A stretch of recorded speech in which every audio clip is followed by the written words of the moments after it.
दोस्तों नमस्कार।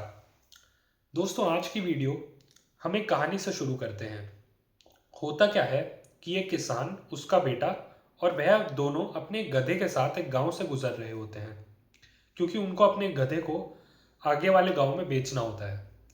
तो शुरुआत में जो किसान है वो अपने बेटे को उस गधे पे बिठाता है और खुद पैदल चलता है। तभी कुछ गांव वाले कहते हैं कि देखो आजकल की युवा पीढ़ी कैसी है, अपने बुजुर्ग बाप को तो चलने को बोल रही है और खुद आराम से बैठ के जा रही है। तो ऐसे में किसान खुद गधे पे बैठ जाता है और अपने बेटे को चलने को बोलता है। फिर आगे कुछ गांव वाले जाके बोलते हैं कि देखो इस बाप को अपने बेटे को चलने को बोल रहा है और खुद आराम से गधे पे बैठ के जा रहा है।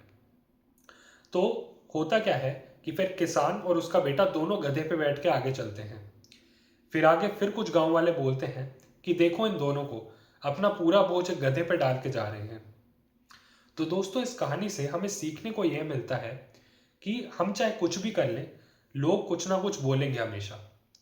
ऐसे में बजाय कि हम ये सोचें कि लोग हमारे बारे में क्या सोच रहे हैं, हमें जो डिसीजन है वो खुद लेना है और खुद पर भरोसा करना है। ऐसा हो ही नहीं सकता कि हम सबको सेटिस्फाई कर पाएं और सारे हमें प्यार करें। ये पॉसिबल है ही नहीं। मान लीजिए मेरा कोई दोस्त है, वो कहता है कि ये वाली स्वेटर तुम पर अच्छी लगती है, तुम यही पहना करो, और दूसरा कहता है ये वाली अच्छी नहीं है, तुम इसे मत पहनो। तो मैं दोनों को सेटिस्फाई एक बारी में नहीं कर सकता हूँ। हमें खुद से ये डिसीजन लेना है और दूसरों से इफेक्ट नहीं होना है। और एक बात, यदि मान लीजिए कि आपकी और उनकी सोच किसी एक विषय पे मिलती भी है, वह व्यक्ति आज आपकी सराहना कर रहा है, कल वही व्यक्ति किसी दूसरे विषय पे आपकी निंदा करेगा और परसों वही व्यक्ति किसी और विषय पे आपकी फिर से सराहना करेगा। तो दोस्तों यह था आज का छोटा सा वीडियो। उम्मीद है आप लोगों को कुछ फ़ायदा पहुंचा होगा।